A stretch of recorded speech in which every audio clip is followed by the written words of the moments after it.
కాకినాడ జిల్లాకు చెందిన ఒక మహిళ కువైట్లో చిత్రహింసలు అనుభవిస్తోంది. ఉపాధి కోసం 2 నెలల క్రితం వెళ్లిన బాధితురాలు లక్ష్మిని అక్కడి యజమానులు మెంటల్ ఆసుపత్రిలో చేర్పించారు. అధిక పని ఒత్తిడితో పాటు వేధింపులకు గురిచేశారు. తర్వాత పిచ్చాసుపత్రిలో చేర్పించి నానా ఇబ్బందులకు గురిచేశారు. అయితే తీవ్రంగా గాయపడిన బాధితురాలు లక్ష్మి తమ బంధువులకు వీడియో కాల్ చేసింది. తనకు జరిగిన అన్యాయాన్ని వారి ఇంట్లో వారికి చెప్పి కన్నీరు మున్నీరుగా విలపిస్తోంది.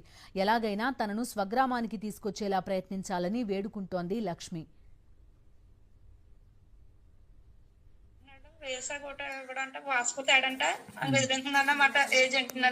నువ్వు ఎక్కడ ఉన్నావు ఇప్పుడు?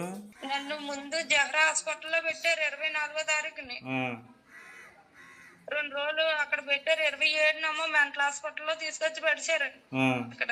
ఇప్పుడు ఆ బాబా ఆడొచ్చాడు. ఇప్పుడు నన్ను తీసుకెళ్లి పనుకి తీసుకెళ్లి బాబాగాడు వచ్చాడు. ఇప్పుడు పంపించండి అని ఏదంటే సిస్టర్లు పంపించము, పోలీసులకి అప్పు చెప్తాము, పోలీసుల ద్వారాగానే పంపుతాము ఆ అమ్మాయిని అన్నారంట. నన్ను తీసుకొచ్చండి అని త్వరగానే ఇక్కడి నుంచి ఇవన్నీ దెబ్బలు, కొట్టేసిన దెబ్బలు ఇవన్నీ నోట్లుండ నాకు. ఎక్కడెక్కడ